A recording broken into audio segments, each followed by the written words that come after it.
2024 की तैयारियां कर रहे हैं, बीजेपी भी अपनी कमर कस चुकी है। हालांकि उन्होंने 50% से अधिक का टारगेट जो है वोट परसेंटेज का दिया हुआ है। साथ ही जो तमाम नए वोटर्स हैं उनको अपने साथ लेने की बात कही है। बूथ लेवल से लेकर और राष्ट्रीय पार्टी स्तर तक जो है काम करने के लिए तमाम कार्यकर्ताओं को दिशा निर्देश दिए हैं।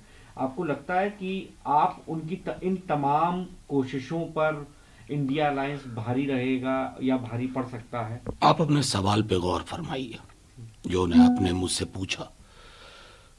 कहीं इस बात की चिंता है कि अनएम्प्लॉयमेंट खत्म करने का टारगेट हो? कहीं इस बात की चिंता है कि आर्थिक नीतियां समावेशी हो?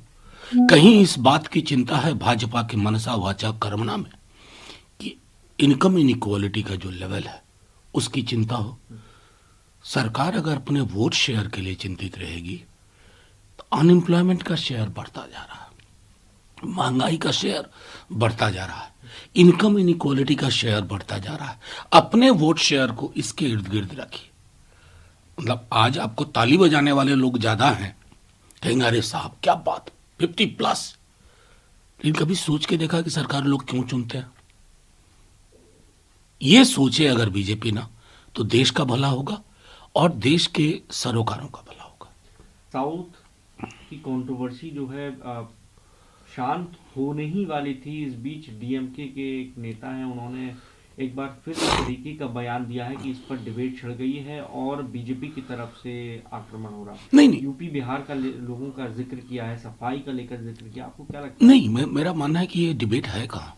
नॉर्थ साउथ डिवाइड, कहीं कोई डिवाइड नहीं है। India that is Bharat, article 1 उसी को सब फॉलो कर रहे हैं। और मैं समझता हूं डीएमके के हमारे जो साथी ने जो बयान दिया वो स्वीकार नहीं होगा। बिहार यूपी क्या हो, आंध्र प्रदेश मणिपुर के लोग हर जगह जा सकते हैं, काम करेंगे। उनकी चिंता अगर ये होती कि सफाई कर्मचारियों का एक बड़ा वर्ग, बड़ा क्या 98% लोग एक ही जाति से क्यों आते हैं, उनकी मौत होती है, मुआवजे की घोषणा होती है, फिर लोग भूल जाते हैं। सैनिटेशन के पूरे मसले पे कई दफे हमने संसद में ये चिंता होनी चाहिए बनिस्बत इसके कि बिहार यूपी से आकर के। मैं समझता हूं इस तरह के बयानों की स्वीकार्यता कहीं नहीं है। लेकिन बीजेपी पर आप उनके बयान पे क्या? मैं बीजेपी से पूछ रहा हूं, ये पूछिए ना कि प्रधानमंत्री जी सीवर में उतर के मरने वाले की जाति क्यों नहीं बदल रही है? लोग क्यों उतर के मर रहे हैं? ये उससे बड़ा सवाल है ना। ये झूठ मूठ की पॉलिटिकल पोस्चरिंग्स। मैं फंडामेंटल सवाल पूछ रहा हूं, प्रधानमंत्री जी जवाब दें।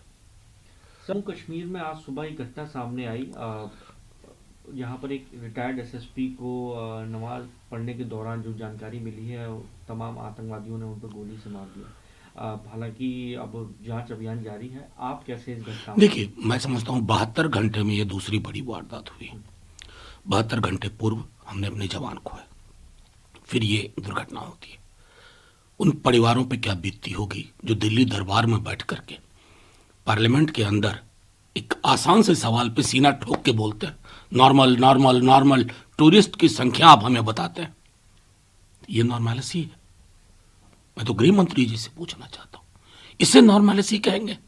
दिल्ली दरबार से आपकी कही गई नॉर्मैलिटी और जम्मू कश्मीर की नॉर्मैलिटी में मीलों का फासला है। इस फासले को बदलिए, मिटाइए, वो उचित है। सर, कांग्रेस से संगठन में बदलाव को लेकर खबर आई।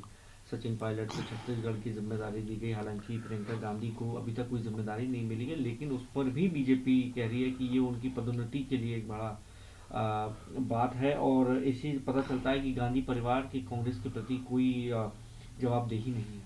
मैं तो सीधे इतना कहता हूं कि बीजेपी क्यों परेशान हो रही है। हम आपके बीच में टिप्पणी, मैं ये कांग्रेस का मामला मानता हूं, वो तय करें। हम कहां पूछते हैं बीजेपी से कि संघ आपके फैसले क्यों लेता है? कभी पूछा है? गाहे बगाहे कभी कह दिया। जातिगत जनगणना पे आप बटे हुए हैं, सोच ही नहीं पा रहे हैं क्या करना है। हमने पूछा है क्या? तो अपने मामले को देखिए, बाकी छोड़िए।